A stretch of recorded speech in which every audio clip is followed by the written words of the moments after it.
Pour bien comprendre cette extraordinaire épopée, il faut remonter en 1540.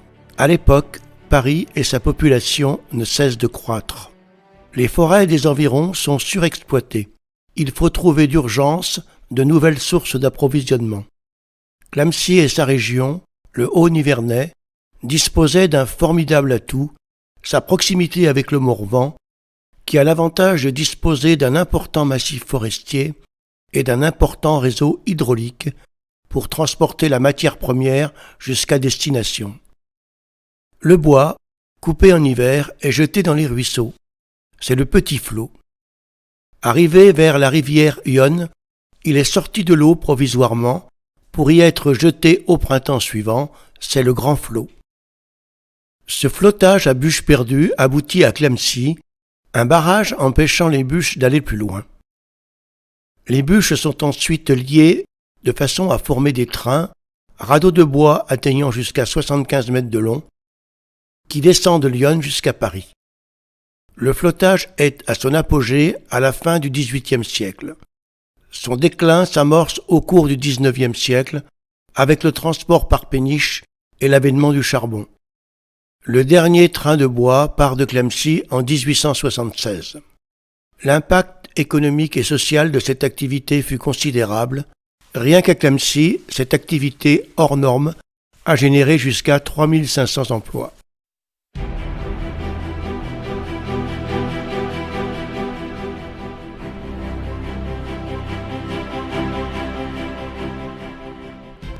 Dans les forêts nivernaises, la carbonisation du bois a toujours fait partie des traditions.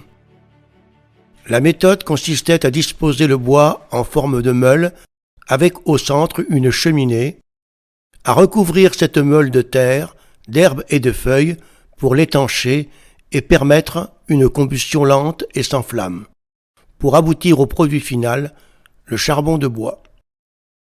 En 1895, une des premières techniques artisanales permettait d'extraire un produit chimique dérivé du bois, l'acétone, en utilisant un âne comme traction animale. Il y a là, dans ces deux éléments, les prémices d'une aventure industrielle qui allait bouleverser le destin de la cité des flotteurs, la chimie. En 1894, M. Houdet se rend acquéreur du moulin à écorce Marcelot et s'associe avec le chimiste Barillot, spécialiste du bois. Ils font alors appel à un industriel de la carbonisation pour développer leur affaire qui devient la société Houdet-Cognat. En 1912, l'usine comporte 24 fours de 4 stères et demi et peut traiter 65 000 stères de bois par an. En 1916, un jeune ingénieur chimiste arrive à Clamecy, diplômé de l'école supérieure de chimie de Nancy, venu pour organiser une production nouvelle. C'est ainsi que commence la carrière de Maurice Brulfer, ce patron emblématique qui marquera Clamecy et ses environs pendant 50 ans par ses compétences scientifiques, par ses capacités de meneur d'hommes et par sa puissance financière. Il deviendra le directeur général en 1920 de l'usine de la SPCC, Société des produits chimiques de Clamecy, qui travaille avec la société Progil de Lyon, anciennement Produits chimiques Gillet et Fils. Entente qui ne se démentira pas au fil des ans. L'un des problèmes importants de cette industrie était celui de l'approvisionnement en bois pour constituer et maintenir des stocks correspondant à la consommation moyenne de 700 stères par jour. Le bûcheronnage dans toutes les forêts du Morvan et des environs était une activité essentielle en amont. Et la création de la SFCC, Société forestière de Clamecy et du Centre, avait été constituée pour acheter, exploiter, transporter et commercer le bois vers l'usine. Une moyenne de 600 bûcherons travaillaient à la tâche dans les coupes du Morvan, du Bazois, de Montsauche à Château-Chinon, de Carré-les-Tombes à Corbigny, du Ouagne à Montreuil. Étaient recherchées les coupes de taillis de feuillus, chênes, hêtres et charmes qui étaient les meilleurs produits pour la carbonisation. Les moyens de débardage dépendaient de la nature du sol et des facilités d'accès. Dans les pentes les plus raides, on utilisait les traîneaux à la manière de la schlitt des Vosges. La charbonnette et la moulée étaient empilées dans l'antique chariot morvandiau ou nivernais modernisé d'une charge de 2,5 tonnes. Selon le relief, on utilisait les bœufs, les chevaux pour plus de souplesse. Également le tracteur Vierzon alimenté en carburant pyrroloï tiré de la carbonisation. Et bien sûr le légendaire tracteur Latil à gazobois pour le transport sur la route. L'acheminement en bois se faisait à partir des régions forestières parfois fort éloignées. Par le flottage et le cabotage sur le canal du Nivernais, la flotte de la SPCC était importante dans le port local entièrement dédié à cette activité.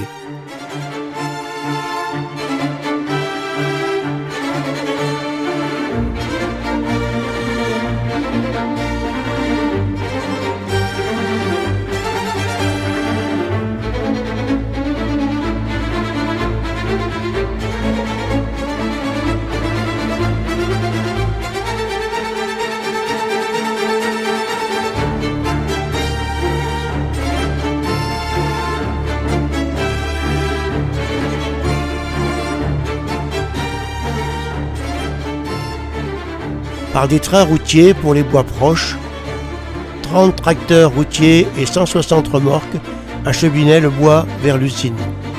La noria des tracteurs Latil gazogènes, attelés à 4 chariots de bois, formait un long ruban qui sillonnait les routes convergeant vers Clamecy.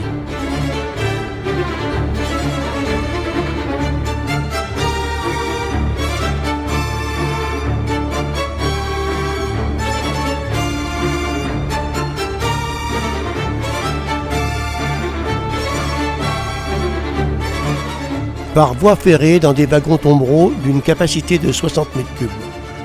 Un parc de 60 wagons était géré par l'usine qui comprenait un atelier de réparation.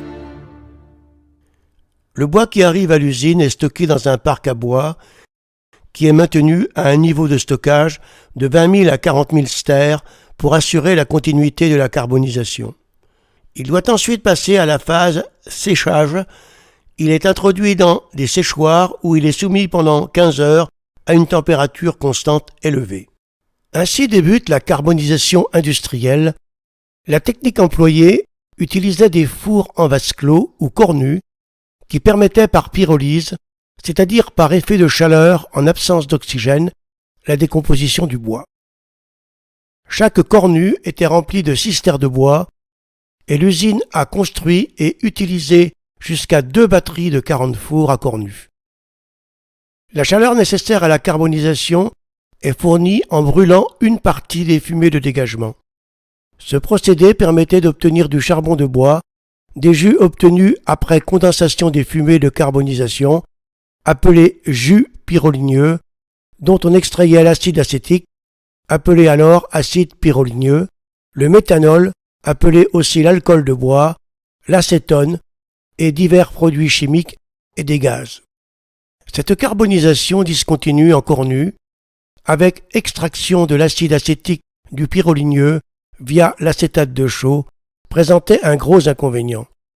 L'échange de chaleur se fait par la paroi de la cornue, le bois cuit difficilement au milieu de la charge, ce qui impose d'avoir de petites tailles de four et augmente ainsi les manutentions.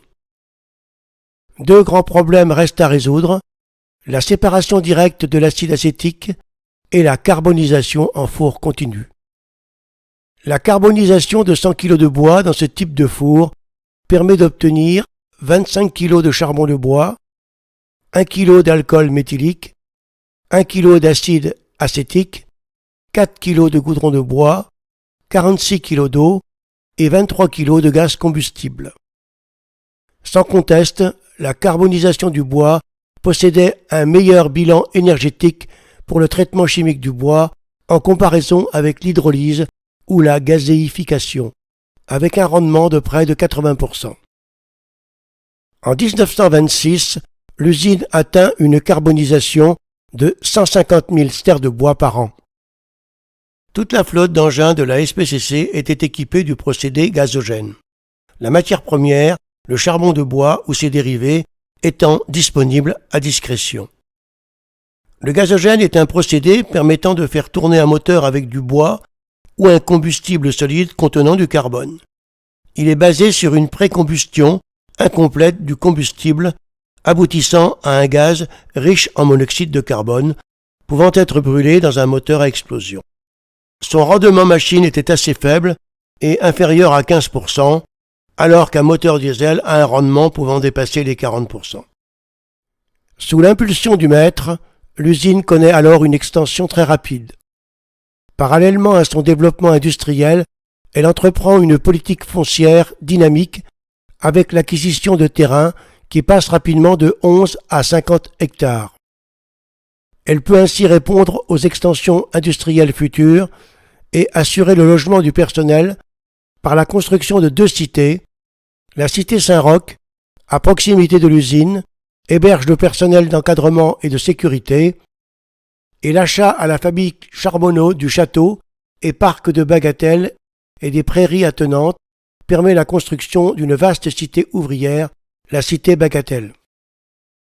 En 1928, la société diversifie sa production et crée l'atelier RVA, Société des résines et vernis artificiels, pour la fabrication des poudres à mouler, bakélite, plastugile puis plastimère. Le formol préparé par oxydation catalytique du méthanol est utilisé sur place. RVA assure la production des résines et des poudres à mouler à base de phénol, commercialisées sous le nom de Progilite, qui sont destinées aux industries de la radio, de l'automobile, de l'électricité et des appareils ménagers. La production est d'environ 200 tonnes en 1932, elle dépasse les 2000 tonnes en 1945. En 1932, la société continue sa diversification en développant l'usine de désétamage du fer blanc. Construite au bord du canal du Nivernais, sous la direction de M. Chamussy, de l'École centrale de Lyon, cette usine reprend le principe de celle de Vèze. 2 procédés sont employés pour extraire l'étain. Le premier par traitement électrolytique. Les déchets de fer blanc sont plongés dans des bacs de soude et l'étain se dépose à la cathode. Le second par chloruration. Les déchets de fer blanc, comprimés en paquets dits paquets de tabac, sont placés dans des paniers introduits dans les tours de chloruration. Le chlore envoyé à la base des fours se combine avec l'étain du fer blanc et on obtient du chlorure d'étain et du fer pur. Cette usine a pu traiter la totalité des rognures produites en France et fournir près de 35 000 tonnes par an de fer noir aux hauts fourneaux et fours Martin de la sidérurgie française. Une véritable chimie de l'étain s'est développée à Clamecy. Oxyde, sulfate, chlorure et plus tard organostanique utilisés dans de nombreuses industries, étamage, abrasif, émaillage, opacifiant, verrerie. Par un procédé spécial, des placements électrochimiques, on produit également de l'étain métallique vendu en lingots et du chlorure de zinc, lui-même point de départ d'une chimie des sels de zinc. En 1937, c'est la construction par René Allard d'un nouveau bâtiment pour accueillir l'administration de l'usine. Il s'agit d'un immeuble de béton dans le style art déco épuré. À l'intérieur, une frise peinte par M. Neveu-le-Maire présente l'évolution de l'entreprise.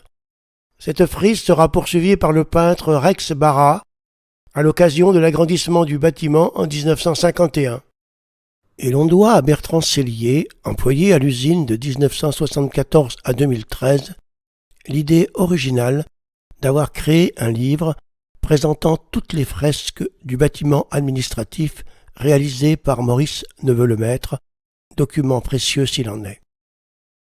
Un centre social est élevé à proximité, dans le même style moderne. L'intérieur est orné de peintures murales de Robert Pouillot. À l'approche de la guerre 39-40, le gouvernement, désirant s'assurer la production de gaz de combat, lance un appel d'offres pour la construction d'une usine de phosgène. Clamecy est retenu et l'usine de La Rochette est construite sous la direction de M. Chamussy, au nord de la cité Bagatelle.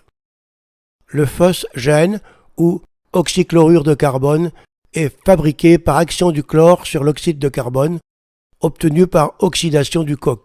Le coke arrive par le canal du Nivernais, le chlore par citerne de Pont-de-Clé. Le ministre des Armées vient visiter cette production, mais l'usine fonctionnera peu de temps. Le 15 juin 1940, les 4 unités industrielles, SPCC, Progil, RVA et La Rochette, s'arrêtent. Les troupes allemandes entrent dans Clamecy le 16 juin. Par la suite, progressivement, les activités industrielles reprennent. Mais les usines de Clamecy ne tournent qu'à 50%. Maurice Brülfer est nommé par le gouvernement de Vichy maire de Clamecy en mars 1941. En mai 1943, il décide l'acquisition du château et du parc Vauvert, qui font encore de nos jours le bonheur des Clamecycois. À la Libération, en août 1944, il est arrêté pour collaboration. Le 4 septembre, il est libéré. En mars 1949, il comparaît devant la cour de justice de Bourges. Il est acquitté.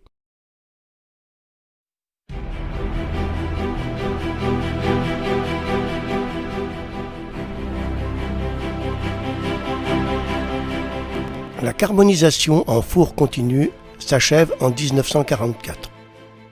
2 fours verticaux en briques de section carrée de 3,20 m sont construits d'une capacité de 350 tonnes chacun. Ici, la carbonisation s'effectue en continu. Chacun des fours dispose d'un monte-charge qui permet de hisser à 27 mètres un wagonnet de 6 terres de bois. Le bois n'est pas déversé directement dans le four, mais dans un sas pour éviter d'ouvrir le four à l'air libre. Le bois se transformant régulièrement en charbon de bois, retiré à la base du four, va se tasser et permettre ainsi un nouveau chargement. Les goudrons les plus lourds sont condensés et recueillis à part. Les gaz et vapeurs arrivent dans des condenseurs à grande surface fonctionnant en parallèle. Le jus pyroligneux s'écoule à la base du collecteur. Une fraction des gaz alimente une chaudière utilisée pour le chauffage des locaux.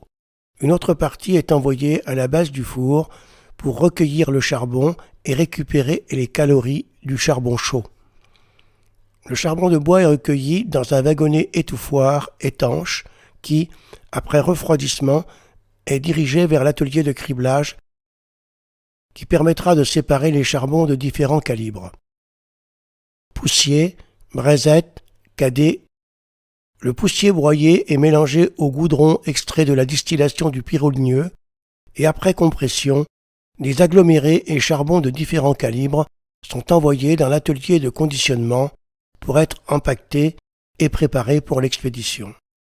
La séparation des différents produits issus du jus pyroligneux s'opère par distillation fractionnée ou rectification. 100 litres de jus pyroligneux donnent 7 litres de méthylène brut, 22 litres de goudron, 12 litres d'acide acétique et 59 litres d'eau. On utilise des colonnes à plateau dans lesquelles le produit est vaporisé. Toutes les colonnes de l'atelier pyroligneux sont chauffées à la base par des chauffeurs de vaporisation qui permettent la séparation du goudron des autres constituants. La séparation de l'acide acétique et de l'eau se fait dans une colonne à grand diamètre par distillation azéotropique en présence d'un corps lourd à base d'huile de bois nommé entraîneur. Cela donne un nouvel essor aux fabrications, acétate organique et métallique, acétone obtenu directement par catalyse de l'acide acétique. Outre la fabrication du solvant B à partir du méthylène acétoné, l'atelier d'alcoolerie avec sa batterie d'alambic, son alignement de colonnes, de condenseurs et de réfrigérants permet de fabriquer d'autres solvants. La construction du 3e four de 550 stères au début des années 50 achève de donner à l'usine sa dimension européenne. Avec la carbonisation de 350 000 stères par an, produisant 28 000 tonnes de charbon de bois, 6 000 tonnes d'acide acétique, 25 000 hectolitres de méthylène et 11 000 tonnes de goudron. En 1953, la SPCC fabrique tous les dérivés de la distillation du bois, acide acétique, méthylène, formol, goudron, avec du charbon de bois. La carbonisation du bois occupe alors la plus grande partie de l'usine. À cette époque, les conditions de travail dans cette industrie de la carbonisation étaient particulièrement difficiles. Les odeurs, les fumées, la poussière rendaient la tâche pénible et éreintante, d'autant que les normes de sécurité étaient bien modestes. Il n'y avait pas, comme actuellement, la sécurité. Au point de vue sécurité, c'était un peu catastrophique. Hein. Les gants n'existaient pas, les protections lunettes non plus. On allait changer des joints, les joints de goudron, des trucs comme ça, on retenait dans des états lamentables. Enfin, toutes les réparations étaient faites sans sécurité. Moi, ce que je retiens de cette usine, c'est la passion. Les gens travaillaient, bien sûr. Ils travaillaient pour gagner leur vie, bien sûr. Mais ils étaient tous passionnés par le travail qu'ils faisaient. Je me souviens en particulier d'un monsieur qui gérait la fabrication des boulets de Clamcy. Il était tout seul dans l'atelier. Quand je l'ai rencontré, j'ai rencontré 2 yeux. Le reste, il était noir, comme le charbon, comme le décor, tout était noir. Voilà. Mais il bossait, il était content de son travail. Malgré ces conditions, la plupart ne se plaignaient pas, assurés du plein emploi. Époque paternaliste, certes, mais que beaucoup évoquent encore avec nostalgie. L'usine emploie maintenant 600 ouvriers. Cette usine à feu continu, ne pouvant souffrir d'arrêt dans la marche de ses fabrications, doit avoir à tout moment, sans l'aide de l'extérieur, son matériel et ses installations contrôlés, entretenus, dépannés et remplacés si nécessaire. L'ensemble de ces tâches est confié à un personnel qualifié, groupé dans un service d'entretien et un bureau central d'études et de dessin qui assure la conception des plans de construction des installations. Pour gérer cette énorme machine, il fallait assurer la maintenance d'environ 800 pompes, 800 ventilateurs et 3000 moteurs. 150 personnes sont employées aux ateliers d'entretien spécialisés, chaudronnerie, menuiserie, mécanique.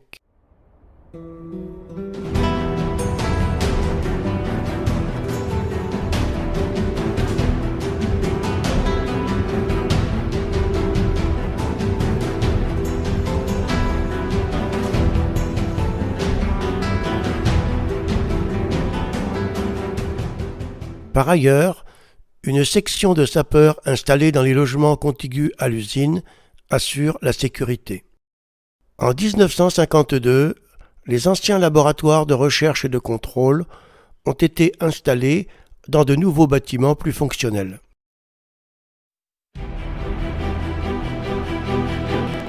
C'était l'époque où le paternalisme régentait tout, le travail, les loisirs et les vacances des salariés. L'époque où le patron était omniprésent dans la vie des familles. Parallèlement à l'extension et à la modernisation de l'usine, Maurice Brülfer a entamé une politique de construction visant à gérer son monde et à progressivement installer d'importants services sociaux. Une grande majorité des ouvriers étaient logés sur le site. D'une part à la cité Saint-Roch, en haut de l'avenue de la Gare, où habitaient les ingénieurs ainsi que les pompiers de l'usine. S'y trouvait également la cantine dotée de 30 chambres et le Cercle Hôtel comptant 16 chambres, une salle de banquet et une salle café-restaurant. Et d'autre part, la cité Bagatelle, peuplée de 300 habitants, qui formait un village dans la ville et constituait le 4e quartier de Clamcy. Les habitations qui disposaient de l'eau courante, de l'électricité et du tout à l'égout étaient alignées le long d'allées bordées d'arbres. Au début des années 50, des maisons en pierre de taille destinées aux contremaîtres et dotées d'un chauffage central individuel ont été implantées autour d'une place à proximité de la chapelle. Chaque maison disposait d'un lopin de terre où les occupants pouvaient faire du jardin. À Bagatelle se côtoyaient ouvriers français et ceux d'origine étrangère, hongrois, espagnols, italiens. On dénombrait plusieurs familles nombreuses. Les résidents pouvaient s'approvisionner au dock, magasin d'alimentation générale, situé à l'entrée de la cité. Et c'était l'Éden. Ah oui, oui, oui. Les gens de Bagatelle ont un souvenir de Bagatelle terrible. À Clamecy, tout était brûle-fer. Pour divertir son personnel, la SPCC avait construit un complexe sportif baptisé Maurice Brûlefert. Son entrée était ornée du nom de l'industriel et des 5 anneaux olympiques. On y trouvait un terrain de football, un de basket, un pour les boules lyonnaises, une piste d'athlétisme.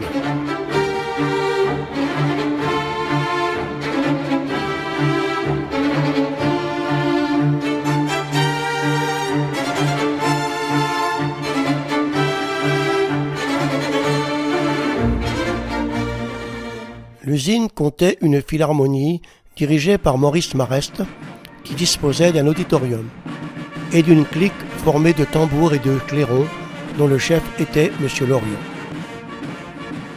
Une troupe de théâtre, un casino avec salle de spectacle et de bal.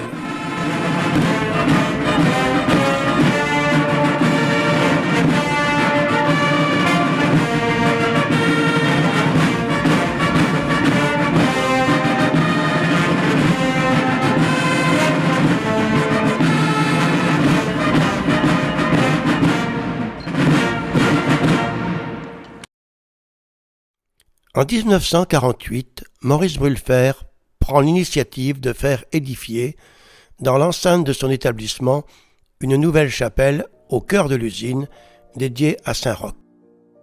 Les travaux dureront 2 ans. L'inauguration aura lieu le 16 août 1950, en présence de l'évêque de Nevers, qui assurera la bénédiction solennelle de la cloche. Chaque dimanche, une messe y est célébrée. La façade principale de cette chapelle est précédée d'un porche décoré par le sculpteur Robert Pouillot de 2 bas-reliefs en pierre, l'un représentant Saint-Nicolas, l'autre Saint-Roch. La Saint-Maurice fête du patron, avec messe à la chapelle, banquet traditionnel où sont conviés tous les Maurice de l'usine, grand bal et fête foraine avec tickets gratuits réservés aux enfants du personnel, avec entre autres le manège des chevaux de bois Paulin, les autoscooters Chognon, un concert de la Philharmonie, un bal et feux d'artifice en clôture. Les œuvres de jeunesse sont animées par Sœur Marie de la Providence. Elle est l'âme du patronage, dirige l'école ménagère, organise l'arbre de Noël du personnel et les colonies de vacances implantées à Hannois pour les plus jeunes et à Saint-Père en Normandie pour les plus grands. La SPCC s'était portée acquéreur du château de Blanchefort à Hannois dans les années 40 et un ouvrier de l'usine, Baptiste Buriot, avait été nommé gardien du château à l'année pour gérer le domaine.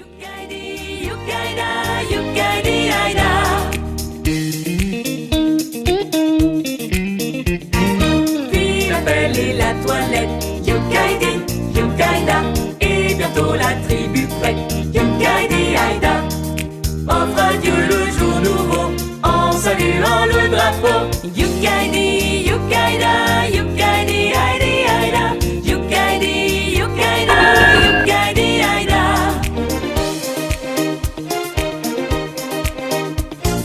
Ensuite rassemblement, Yukaidi, Yukaida, sac au dos et en avant, Yukaidi Aïda. Nous partons allègrement avec tout notre fourniment, Yukaidi, Yukaida, Yukaidi Aïdi. Figure emblématique de l'usine, le souvenir de Sœur Marie de la Providence reste encore vivace chez les vieux Clamsicois. À cette époque, le comité d'entreprise n'existait pas, mais la SPCC veillait au bien-être de son personnel et de leur famille en organisant des voyages et des séjours de vacances. Les 4 autocars de l'entreprise, fonctionnant au gaz au bois, étaient utilisés pour transporter tous ces voyageurs.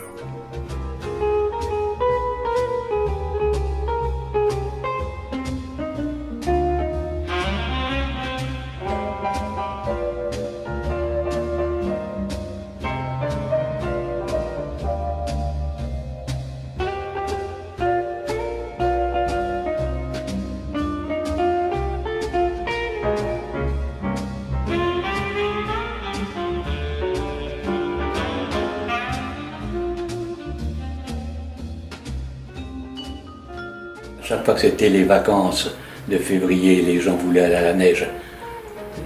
J'avais des feuilles exprès pour remplir que j'envoyais à Pont-de-Clé. On était accepté ou pas, et puis c'était relativement pas cher. Et nous, on en a bien profité parce que tout l'été, avec nos 2 filles, on partait 3 semaines à Neige-Pré. Et ça nous coûtait moins cher que de rester chez soi. Donc tous les ans, j'organisais une sortie à l'Alpe d'Huez, un week-end. On partait le vendredi à midi et on revenait pour le lundi matin au travail. J'ai fait 28 voyages. Entre Lyon et le canal du Nivernais, à l'emplacement de l'ancien port à bois qui avait été en activité pour le flottage du bois durant 3 siècles, des jardins miniers avaient été aménagés au lieu dit Le Maroc. Sur chaque parcelle, une cabane était disposée. Toute la cité Bagatelle, le long de Lyon, avait les petits jardins ouvriers avec chacun une cabane. Mais c'était la seule distraction. Les gens qui quittaient l'usine à 5h30 le soir, l'été ils se retrouvaient au jardin. Entre Lyon et le canal, c'était convivial. Le centre médico-social, muni d'un dispensaire, d'une salle de repos, d'une infirmerie modèle, d'une salle de consultation et d'une salle de radioscopie. Institution de prévoyance. Avec les cotisations du personnel et une cotisation complémentaire de la SPCC, il a été créé une mutuelle ouvrière dont les fonds servent en cas de maladie, d'accident du travail, au remboursement qui complète les prestations des assurances sociales. En 1958, Progil se diversifie et crée la Société des produits pour la soie, Soprosoie, filiale spécialisée dans les produits auxiliaires pour textiles, les tanins synthétiques et nourriture pour cuir. En 1962, Progil absorbe la SPCC. À la fin des années 60, la carbonisation connaît un recul. C'est la crise de l'industrie chimique reposant sur le traitement du bois. Il en découle une reconversion complète. En 1966, Maurice Brülfer, le patron emblématique de l'usine, décède. C'est la fin d'une époque. Monsieur Brülfer, quelqu'un de très abordable, c'était quelqu'un de très ouvert et de très humain.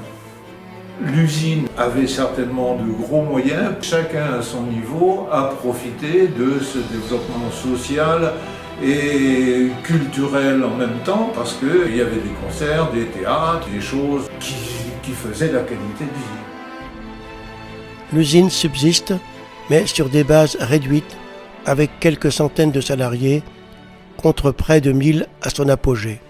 En 1971, un nouvel atelier de résine phénolique est installé à l'usine de La Rochette. C'est une usine venant de Vèze qui a été retransférée et modernisée sur Clamecy pour augmenter la capacité de production des résines et vernis artificiels ainsi que des poudres à mouler où la technologie nouvelle passait par une extrudeuse au lieu de passer par des calandres traditionnels. En 1972, Progil et Péchinet-Saint-Gobain fusionnent pour créer une société nouvelle. L'usine de Clamecy devient Rhône-Progil. La carbonisation industrielle, basée sur un travail bien souvent manuel, a bien tenté de se moderniser dans les années 70 en développant une certaine mécanisation dans la manutention et le traitement du bois et dans le conditionnement du charbon de bois. Mais le développement de la pétrochimie à Pont-de-Clé, avec la fabrication d'acide acétique à partir du pétrole et la production d'acétone dans l'unité phénol des roches de Condrieu, avec le remplacement du charbon de bois par le méthane pour la fabrication de sulfure de carbone, va porter un coup fatal à la carbonisation du bois à Clamecy. Même s'il y a eu un progrès technique sur la carbonisation, le débouché n'était plus là. À part le barbecue pour le charbon de bois, et je pense qu'au niveau âge des employés, ça a joué aussi dans ce déclin. En 1974, l'usine produit 21 000 tonnes de charbon de bois et emploie encore 295 personnes dans ces 3 secteurs de fabrication, la carbonisation, Soprosoie avec les durcisseurs, les floculants et les dérivés de l'étain, et Plastimère avec les résines et poudres à mouler. Par ailleurs, 210 personnes sont employées dans les laboratoires de contrôle et de recherche et dans les services. En 1975, Rhône-Poulenc, Industrie Division Chimie Minérale, gère l'établissement. Rhône-Poulenc était un groupe chimique et pharmaceutique d'origine française, issu en 1928 du rapprochement de la Société chimique des usines du Rhône et des établissements Poulenc Frères. Les procédés modernes d'étamage ont constamment réduit la quantité d'étain dans le fer blanc. La récupération le devenant plus rentable, l'usine de désétamage s'arrête à Clamecy en 1977. La fabrication des dérivés de l'étain se poursuivra à partir de lingots d'étain. En 1981, l'usine fait partie de la société Rhône-Poulenc, spécialité chimique devenue Rhône-Poulenc Chimie. L'activité de la carbonisation du bois, qui fit la prospérité de la ville, s'est éteinte en 1982 et a signé son déclin. La carbonisation, ça ne tournait plus qu'avec le four numéro 3. En premier, c'est le pyroligneux qui s'est arrêté. Donc tout le traitement des jus de pyro, l'alcoolerie, l'acide acétique, le formol, le méthanol, toute cette partie-là. À la suite de ça, le four s'est arrêté et là, ça a été l'arrêt total de toute la chaîne bois sur Clamecy. Parallèlement à cette décadence, une politique de démolition s'est engagée. La cité Bagatelle, la cité Saint-Roch et beaucoup de bâtiments, notamment en 1984, les emblématiques fours verticaux de carbonisation. Cette destruction sonne définitivement, symboliquement, le glas de la carbonisation. Sur tout le site, ça a duré pendant au moins plus de 15 ans qu'il y a eu des démolitions. Et il y a des bâtiments qui ont été démolis parce que plus utiles, parce que dangereux. J'avais remarqué quand même que les toitures se comptaient en hectares, les toitures de tuiles.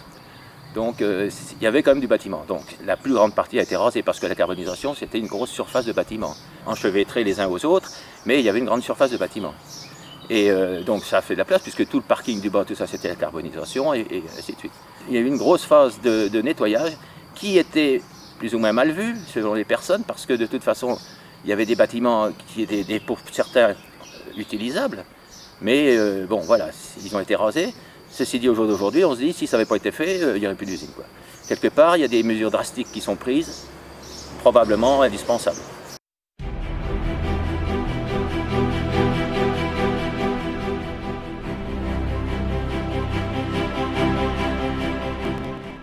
La crise économique mondiale qui s'enclenche oblige le groupe Rhône-Poulenc à entamer une restructuration et à fermer de nombreux sites, laissant craindre la fermeture définitive du site de Clamecy. Clamecy est devenu le plus petit site de sa division avec 300 employés. Ses produits s'adressent désormais à des marchés en déclin. Ses comptes sont dans le rouge avec 45 millions de francs de pertes sur un chiffre d'affaires de 230 millions. En 1982, Rhône-Poulenc est nationalisé, laissant à espérer, compte tenu du contexte politique favorable, la survie de Clamecy.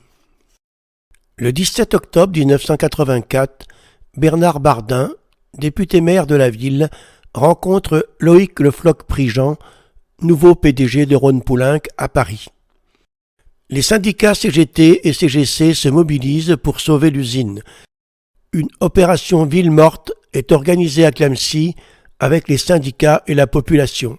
Le 27 février 1985, le directeur de l'usine et 2 représentants de la direction sont séquestrés pacifiquement. Donc la séquestration a été médiatique, évidemment c'est monté très haut. Bon, c'était une séquestration gentille. Je me rappelle que je prenais une relève moi, à 4 h du matin, j'étais dans le couloir, j'étais tout seul, j'avais les clés, ils étaient à l'intérieur. Quand il y en a qui voulaient aller aux toilettes, je le faisais sortir, ils rentraient. C'était gentil. Un comité de défense organise un déplacement au siège social à Courbevoie pour manifester auprès de la direction. Moi, je me souviens surtout quand on est monté à Paris. À l'époque, moi, j'avais fait un petit bouquin, vous voyez.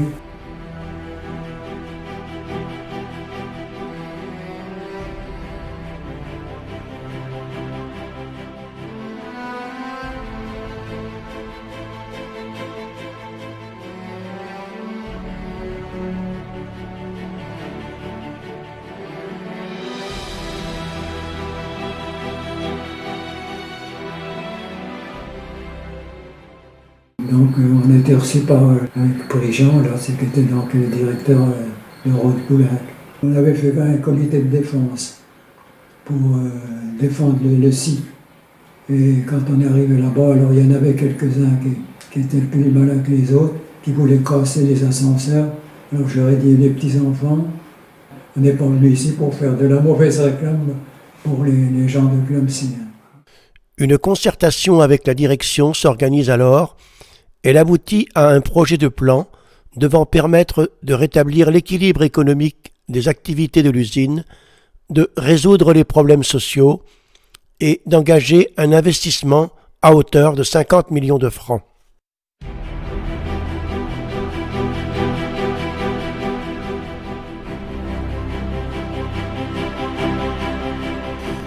Un premier espoir apparaît avec l'arrivée d'une PME grâce à l'unité de reconversion industrielle de Rhône-Poulenc, la Soprane, qui met sur pied un dispositif de mesure favorisant l'implantation de productions nouvelles. Quelques ateliers sont ainsi créés, un atelier de dinanderie consacré à la réalisation d'objets utilitaires, ustensiles ou décoratifs, un atelier de création de petits meubles en bois et un atelier de montage de frigos et machines à laver. Ces activités resteront limitées et ne dureront pas. En 1985, l'activité résine formophénolique, qui était un pôle d'emploi important depuis son installation à La Rochette en 1971, est cédée par Rhône-Poulenc au groupe suédois Perstorp et les fabrications de Clamecy sont arrêtées. En mars 1985, Christian Richard, responsable du laboratoire de l'usine, et son équipe communiquent sur un procédé qu'ils ont mis au point, révolutionnant la fabrication du cristal. En provoquant la précipitation dans l'eau du silicate de potassium et du nitrate de plomb, ils obtiennent une poudre blanche pure et homogène, la composition cristal permettant une élaboration simple et facile du verre affiné, sans bulles et homogène à sa température de cueillage. L'atelier pilote destiné à la synthèse du cristal par voie chimique s'installe en 1986. En 1986, l'Agence française pour la maîtrise de l'énergie et Creusot-Loire décide d'installer à Clamecy une plateforme expérimentale pour développer un procédé de transformation de la biomasse en gaz de synthèse pour la production de méthanol. Le pilote du projet est inauguré en novembre 1986 en présence du ministre Hervé de Charette et des élus locaux. Malheureusement, ce projet n'aboutira pas. En 1987, une des premières réalisations du plan de restructuration est l'installation d'une unité de fabrication de parfums de la marque Pivert, marque qui avait été rachetée en 1974 par Rhône-Poulenc. Je me suis tellement intéressé à cette construction de parfumerie qu'on m'en a confié la direction de la fabrication à partir de 1987. J'ai découvert le monde des parfums d'abord.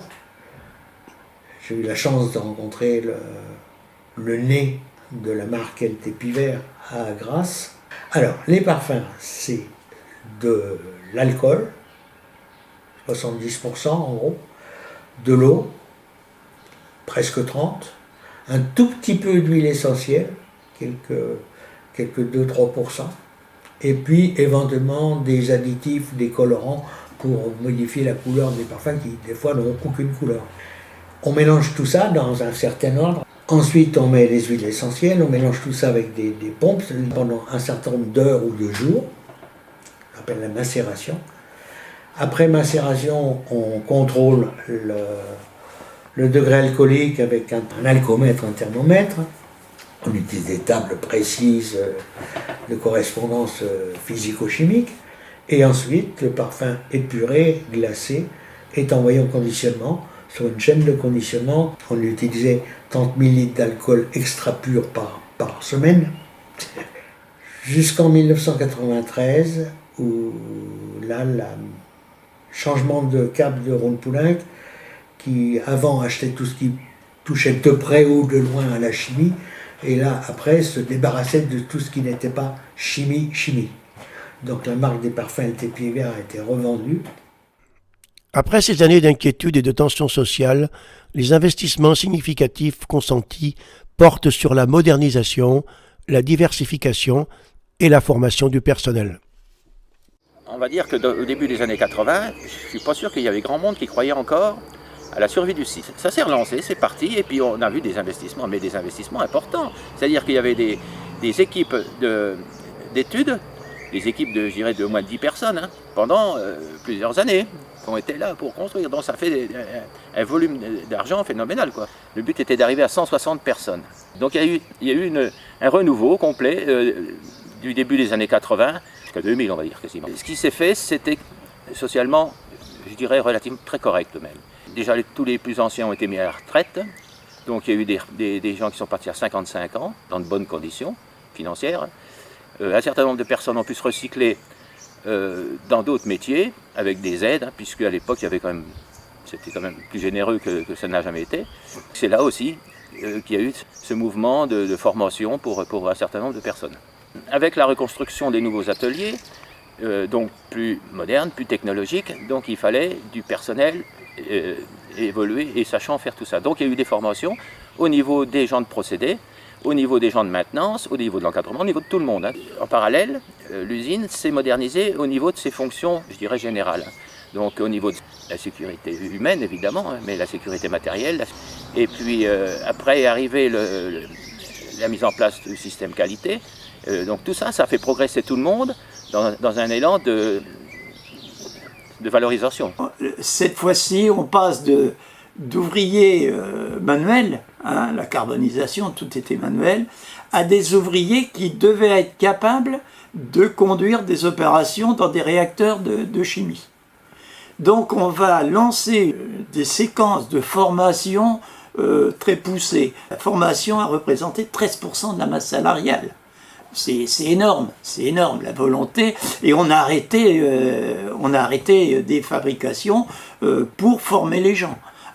Alors on a formé des gens au CAP des conducteurs d'appareils, on a formé aussi des gens jusqu'au BTS. Quand je suis rentré du service militaire, mon ingénieur a voulu me faire suivre une formation de conducteur d'appareils dans les industries chimiques. Donc je suis parti à Saint-Auban, j'ai réussi, et de retour à Clamecy, j'ai repris le même atelier et j'ai travaillé en parallèle F4, F3. L'ingénieur, pareil, il a souhaité, avec l'agent de maîtrise, Louveau, que je suive une formation pour passer dans la maîtrise. J'avais pas le niveau. Pendant une année ou deux, j'allais en cours au lycée, donc ils m'ont amené au niveau. Après, ils m'ont envoyé 8 mois à Vitry-sur-Seine pour suivre le stage de maîtrise. J'ai été reçu au bout des 8 mois,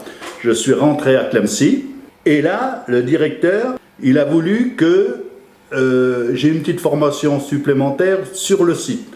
Après, comme moi, ce qui me plaisait, c'était la fabrication. J'étais chef d'atelier dans les ateliers F2, donc c'était pro-labo.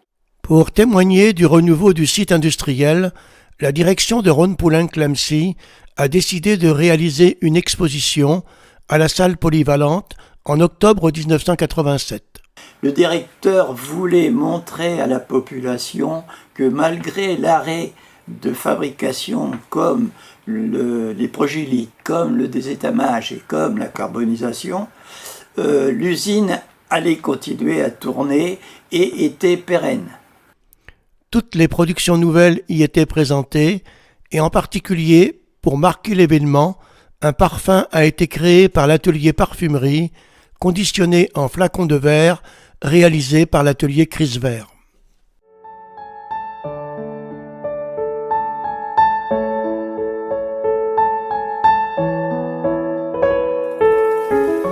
L'usine évolue et se modernise.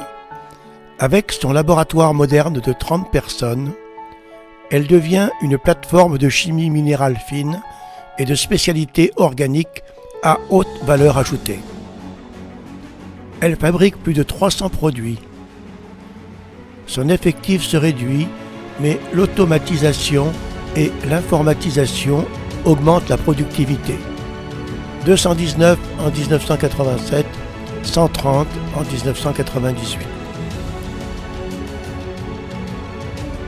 Le site dispose d'une palette de procédés et de techniques.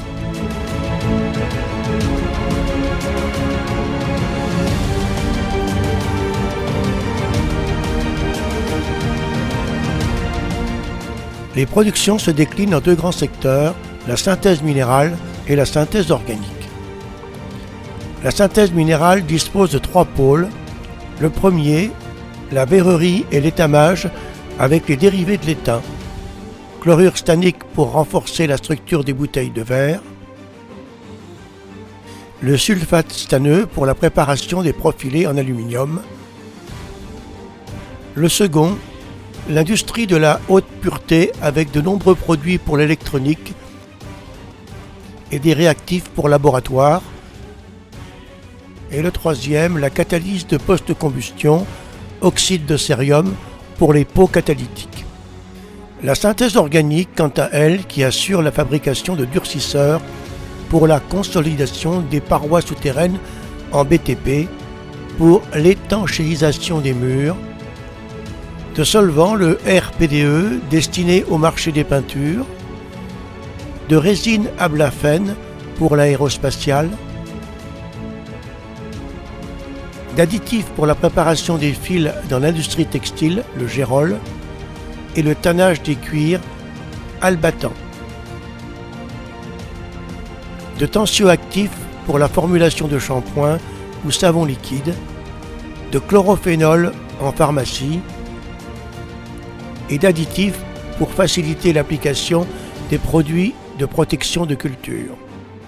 Par ailleurs, l'usine de Clamecy s'engage dans une démarche de progrès concernant la qualité, la sécurité et l'environnement. Le système qualité mis en place a été certifié conforme aux normes européennes en vigueur. Des moyens adaptés en matériel et en hommes sont disponibles à tout moment pour intervenir en cas d'accident. L'automatisation qui progresse améliore la sécurité et les conditions de travail, limitant ainsi les contacts avec les produits dangereux. Le stockage chlore est mis en conformité pour éviter le risque de fuite dans ce site soumis à la directive Seveso. On mettait les lingots d'étain et on faisait des attaques au chlore. Ce qui justifiait ce stockage chlore de 46 tonnes et qui motivait ce classement en site Seveso dont on a dû faire l'étude de danger. Et une information est organisée en direction de la population. Au début des années 2000, l'atelier Sel d'étain ferme, mettant fin ainsi au stockage de chlore dans l'usine. Par ailleurs, l'usine s'est dotée d'équipements adaptés au traitement des différents effluents. Un bassin de rétention de 2000 m3 permet de recueillir les rejets en cas de déversement accidentel. Une gestion informatique permet le suivi rigoureux de l'ensemble des déchets du site.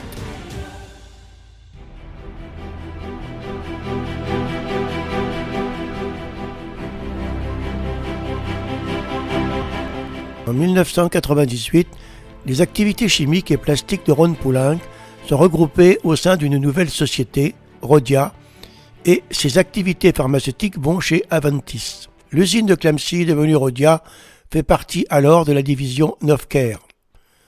Les fabrications de Clamecy demeurent et se diversifient encore. On peut citer les produits Silatrisol et Mirasum, filtre anti-UV pour les crèmes solaires, et Coflake, constituant bleu pour les pastilles lave-vaisselle.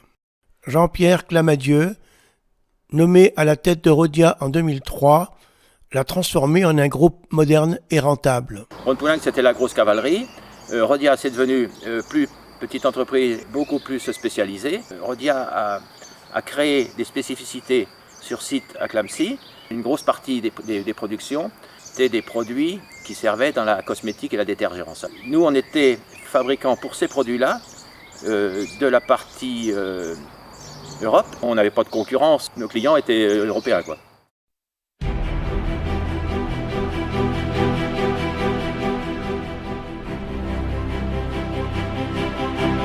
En avril 2011, le groupe chimique belge Solvay a lancé une OPA amicale sur Rhodia et l'a achetée en septembre avec succès. C'est en 1861 qu'Ernest Solvay a découvert comment produire industriellement le carbonate de sodium. En 1863, il crée la première usine avec son frère Alfred. En un siècle, Solvay est devenu l'un des grands acteurs du monde de l'industrie chimique, de l'industrie pharmaceutique et des plastiques. Avec l'acquisition de Rhodia, Solvay devient le plus grand chimiste de France et y emploie plus de 3700 personnes. Jean-Pierre Clamadieu a été nommé président du comité exécutif du nouvel ensemble. Donc après, quand on est passé Solvay, le peu de temps que j'y ai été, moi j'ai pas vu grande différence, parce que en même temps Solvay a racheté le groupe Rhodia, sauf que le PDG de Solvay, c'était l'ancien PDG de Rhodia. Donc la gestion est restée la même.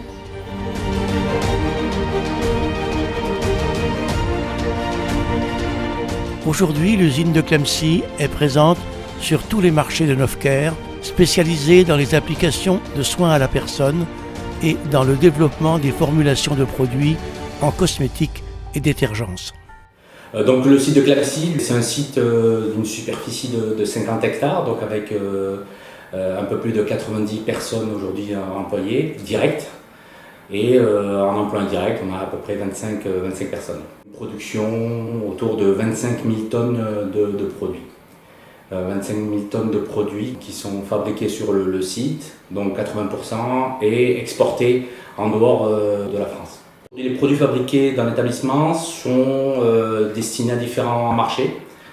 Le premier et le plus important, qui constitue plus de 60% de notre production, c'est une production pour le marché industriel. Donc on a notamment un solvant biodégradable qui est non toxique et qui est utilisé dans le marché des peintures et pour le traitement du métal. On sert aussi d'autres marchés qui sont le marché pour le soin de la personne et le soin de la maison. Les additifs pour les produits cosmétiques, les tensioactifs, donc c'est des produits spécifiques pour la formulation des shampoings ou les savons liquides. En particulier, une action sociétale a été menée durant la pandémie de Covid-19. Solvay Clamecy a produit 17 mètres cubes de gel et solutions hydroalcooliques pour les communautés locales et les administrations. Un autre marché qu'on sert aussi, c'est l'agriculture, c'est-à-dire qu'on fabrique des additifs qui permettent de faciliter l'application, optimiser le dosage des produits, notamment pour la protection des cultures. C'est un point important, notamment autour de Clamecy, puisqu'on a pas mal d'agriculture. Ça a toujours été dans l'ADN du site de faire évoluer ses productions, ses installations industrielles, de façon à répondre aux besoins des clients.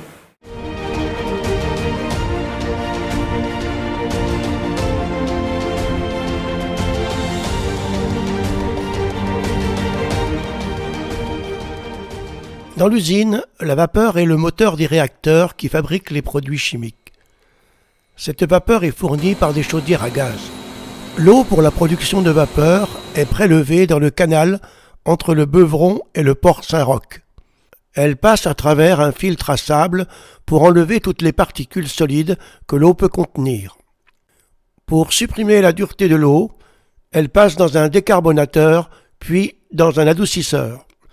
Puis elle est stockée dans une cuve qui la réchauffe à une vingtaine de degrés en récupérant la chaleur du condensat de vapeur.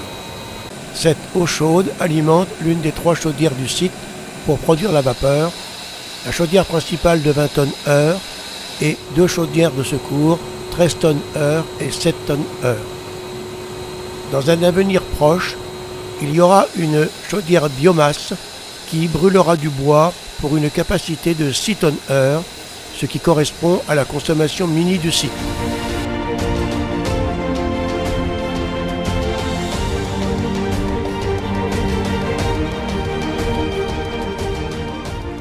Alors, au bureau d'études, oui, on va s'occuper des projets de modification qui sont demandés par le fabricant, par le service procédé, et on va prendre en charge du début à la fin l'ensemble du projet.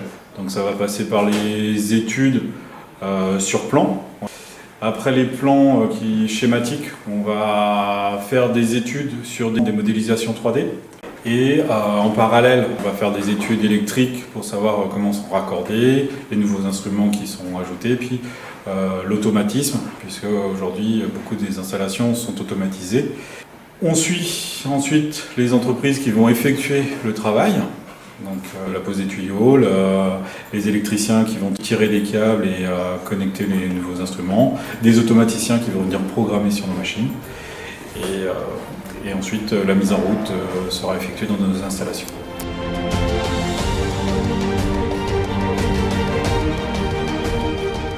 On reçoit des matières premières, on mesure des caractéristiques pour identification, pour savoir si la matière première qu'on reçoit est conforme à ce qu'on demande.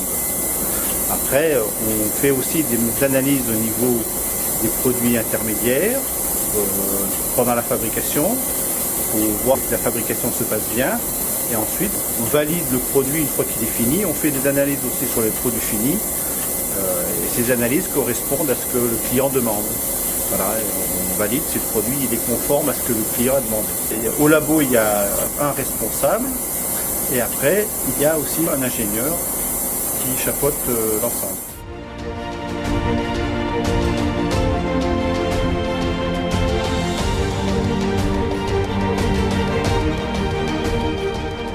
Actuellement, on travaille sur 3 réacteurs là, en continu chez nous. Vous voyez sur les écrans le premier réacteur, le deuxième réacteur, le troisième réacteur, donc 3 sections qui sont pilotées, automatisées, une partie manuelle. En fait, on reçoit une matière première, on réceptionne le produit. C'est un produit où il y a beaucoup d'eau dedans. Et de là, on le passe dans un sécheur où on élimine beaucoup d'eau pour en sortir un solvant qui est biodégradable dans l'environnement. Toutes les vannes sont automatisées, mais nous-mêmes, on a les mains dessus. C'est-à-dire que si on rencontre quelconque problème, on peut mettre tout en sécurité, fermer, isoler. Sur le site, le RP2, ça a plus de 20 ans maintenant. En 20 ans, quand même, il y a eu beaucoup d'automatisation. Il y a 20 ans, on n'avait pas les capacités informatiques qu'on a de nos jours. On n'avait pas tous les moyens d'automatisation qu'on a de nos jours. Parce que là, on était encore le seul atelier à tourner en rythme continu, donc c'est-à-dire toute l'année. Pour le moment, c'est le 4-8.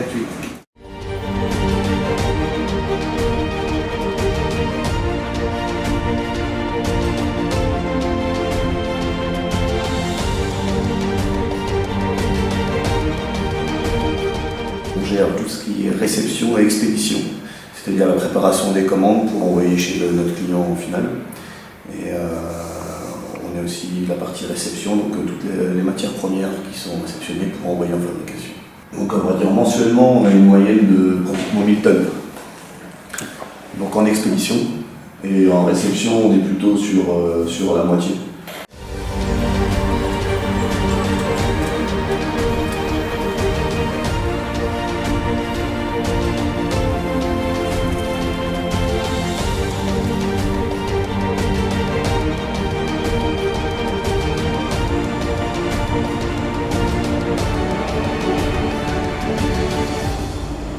Donc la station d'épuration, le projet a été conçu, a été prévu dans autour des années 2000.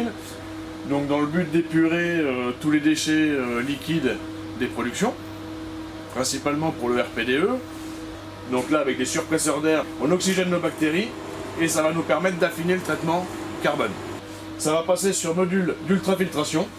Donc c'est des filtres très très fins qui peuvent retenir jusqu'à la taille d'une bactérie, qui vont nous permettre de faire la séparation entre la boue qui a besoin de retourner dans la station pour continuer son traitement, et de l'eau épurée, qui va être refroidie avant d'être rejetée au milieu naturel.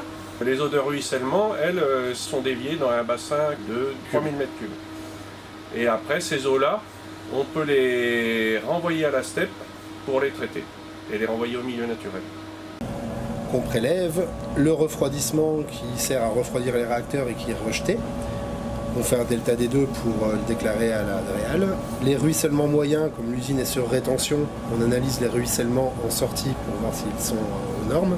Nous sommes en contact étroit avec la DREAL, qui est un organe du ministère de l'Industrie. On a un certain nombre d'obligations en termes d'émissions gaz, en termes d'effluents liquides. Tout ça se fait de façon transparente avec des informations, des communications qui sont régulières avec nos autorités de tutelle.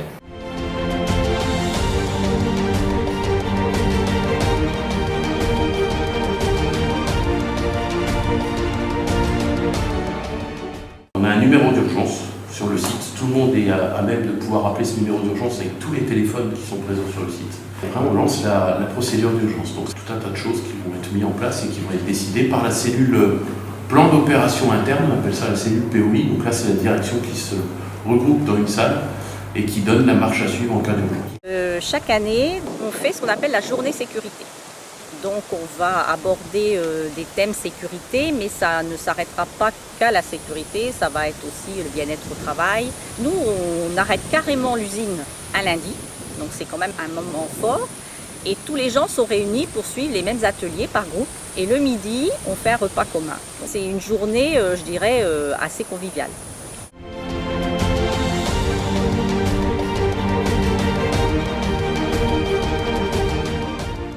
Il y a toute l'attitude pour un opérateur d'évoluer. Et puis on a des exemples de personnes qui ont évolué, qui ont commencé en tant qu'opérateurs, qui ont terminé à agent de maîtrise, voire dans certains cas particuliers, statut d'ingénieur. Il y a des budgets de formation qui sont alloués chaque année. C'est une chose à laquelle je ne m'attendais pas du tout, puisque en venant d'une formation labo, je ne pensais pas un jour prendre la responsabilité d'atelier de fabrication.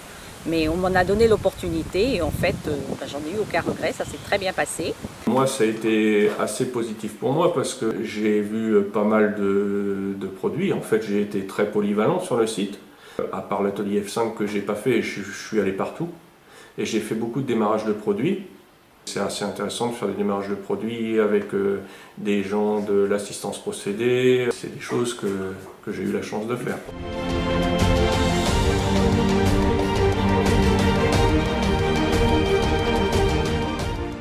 Il y a un certain nombre d'engagements qui ont été pris par le groupe Solvay en termes d'empreinte carbone de ses activités. Donc le site de Clamecy s'inscrit dans cette démarche et il y a un certain nombre de projets qui vont faire qu'on va réduire notre empreinte carbone. On a notamment un parc photovoltaïque qui va être construit d'ici 2024 dans l'ancienne zone industrielle de Bagatelle et de La Rochette. Et dans ce cadre-là, on va réduire en même temps notre empreinte carbone puisqu'une partie de la production de cette électricité verte va être consommée sur le site. Un deuxième projet, c'est aussi l'installation d'une chaufferie biomasse en lieu et place d'une chaufferie consommatrice de gaz.